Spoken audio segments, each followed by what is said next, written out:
Assalamualaikum warahmatullahi wabarakatuh.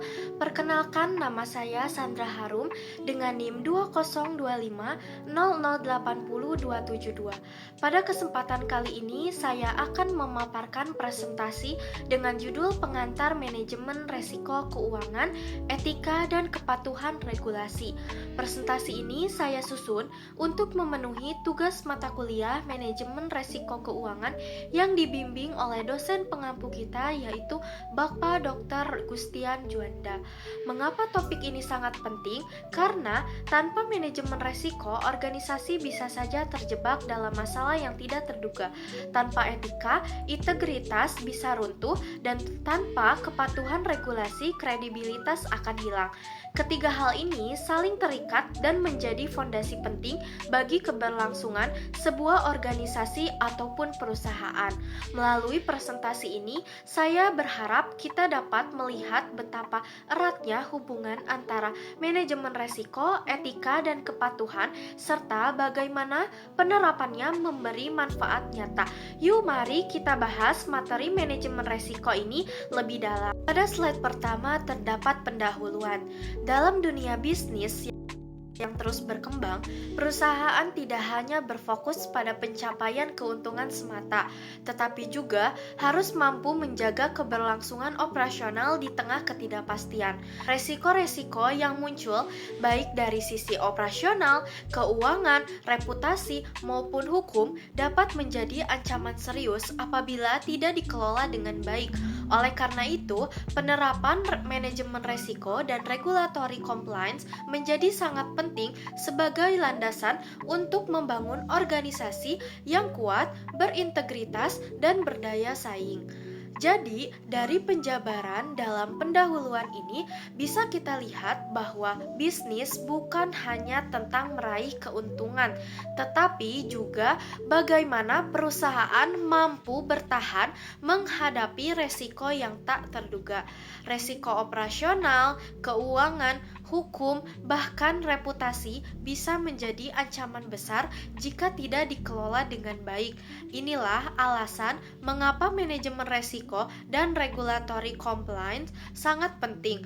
Dengan keduanya, perusahaan tidak hanya terlindungi dari potensi masalah, tetapi juga bisa membangun kepercayaan, menjaga integritas, dan juga menciptakan daya saing yang berkelanjutan. Artinya, perusahaan yang mampu mengintegrasikan kedua aspek ini akan jauh lebih siap menghadapi tantangan dan lebih percaya diri melangkah ke masa depan yang akan datang. Pada slide kedua terdapat manajemen resiko dan regulatory compliance, dua sisi yang saling terkait. Manajemen resiko berfokus pada mengenali, menilai, dan mengendalikan potensi ancaman yang bisa menghambat pencapaian tujuan organisasi. Sedangkan regulatory compliance yaitu memastikan seluruh aktivitas perusahaan berjalan sesuai hukum, regulasi, standar, maupun kebijakan yang berlaku sehingga organisasi tetap berada pada jalurnya. Keduanya saling melengkapi dan tidak bisa dipisahkan. Tanpa manajemen resiko, potensi ancaman dapat terabaikan dan menimbulkan kerugian. Sebaliknya, tanpa compliance, perusahaan beresiko terkena sanksi hukum, denda, hingga kehilangan reputasi di mata publik. Dalam penjabaran ini, kita dapat simpulkan bahwa manajemen resiko dan regulatory compliance adalah dua hal yang tidak bisa dipisahkan. Manajemen resiko membantu kita mengenali dan mengendalikan ancaman yang dapat mengganggu jalannya organisasi. Sementara compliance memastikan semua aktivitas tetap sesuai aturan yang berlaku. Ketika keduanya berjalan beriringan, perusahaan bukan hanya terlindungi dari potensi kerugian dan sanksi hukum, tetapi juga membangun kepercayaan, menjaga reputasi, serta memperkuat daya saing di tengah persaingan bisnis yang semakin ketat. Pada slide ketiga, mengenal manajemen resiko. Apa sih manajemen resiko itu? Manajemen resiko adalah proses terencana yang dilakukan organisasi untuk mengenali, menilai, dan mengendalikan berbagai potensi ancaman yang bisa mengganggu pencapaian tujuan. Resiko bisa muncul dari banyaknya aspek, seperti keuangan, operasional, teknologi, hingga reputasi perusahaan. Dengan menerapkan manajemen resiko ini, perusahaan dapat lebih siap menghadapi ketidakpastian, meminimalisir kerugian, serta menjaga keberlangsungan bisnis agar tetap stabil dan berdaya saing. Jadi, dapat kita jabarkan dalam pengertian manajemen resiko ini bahwa manajemen resiko adalah fondasi penting bagi keberlangsungan organisasi ataupun dalam perusahaan. Dengan mengenali dan mengendalikan potensi ancaman dari aspek keuangan, operasional, teknologi, hingga reputasi perusahaan bisa lebih siap menghadapi ketidakpastian, meminimalisir kerugian, serta menjaga stabilitas sekaligus meningkatkan daya saing di tengah persaingan bisnis yang semakin ketat. Selanjutnya, yaitu kita dapat mengenal regulatory compliance. Apa sih regulatory compliance itu?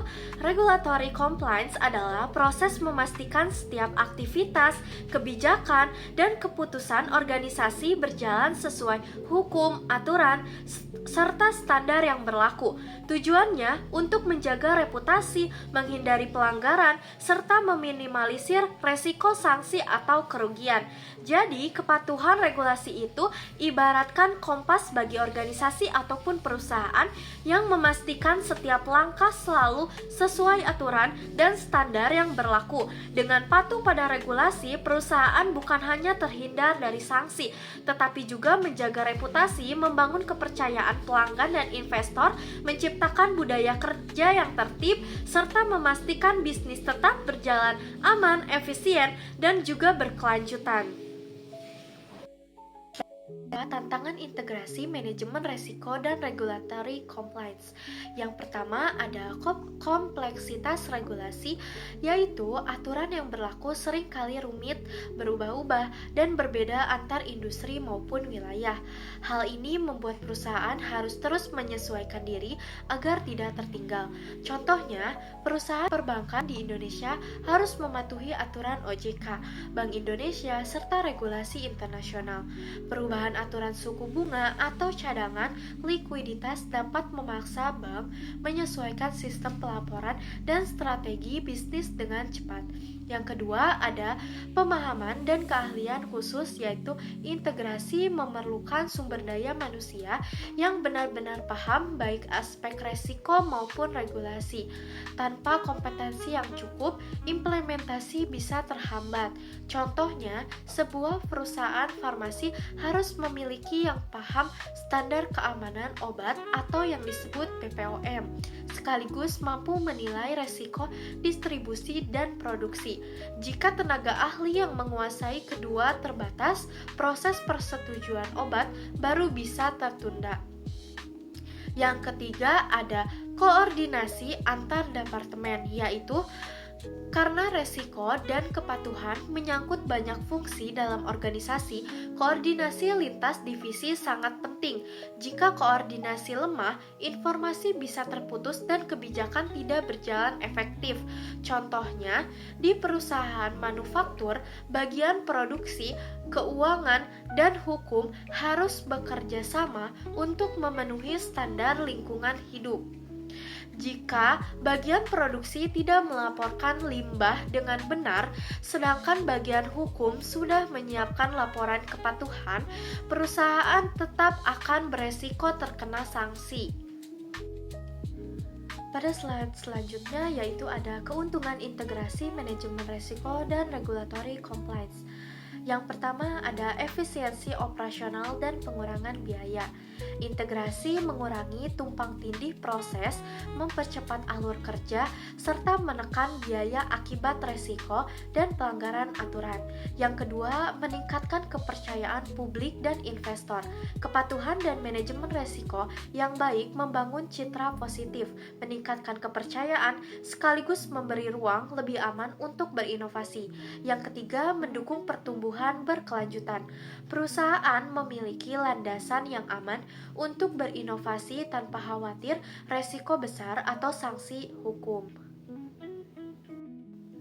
Pada slide terakhir, terdapat kesimpulan, manajemen resiko dan regulatory compliance merupakan dua aspek penting yang saling melengkapi dalam menjaga keberlangsungan bisnis.